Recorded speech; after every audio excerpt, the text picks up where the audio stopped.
సాక్షాత్కార సమయంలో మనిషి సాధారణంగా సోమరిగా తయారవుతాడు. ఎందుకంటే అతనికి పని లేని ప్రదేశంలో ఉండాలనిపిస్తుంది. ఇలాంటి సందర్భంలో ఈ సోమరితనం మరీ ఎక్కువైపోయి చేయవలసిన పని పాడవకుండా అప్రమత్తంగా ఉండాలి. సోమరితనం ఆత్మకి ప్రాణం, పని చేయటం అహానికి ప్రాణం. రెండూ మితంగా ఉండాలి.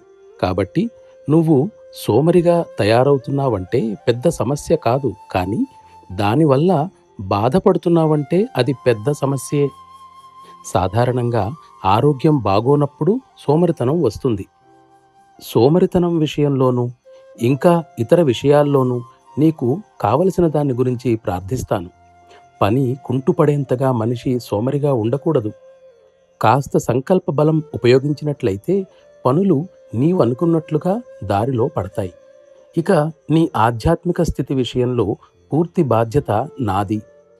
చాలాసార్లు నీ స్థితిని గమనిస్తూ ఉంటాను. ఏదైనా చేయవలసి ఉంది అంటే చేస్తుంటాను. ఇప్పుడు ఈ ఉత్తరం నీకు చేరకముందే నీలో పునరుత్తేజాన్ని అనుభూతి చెందుతావు.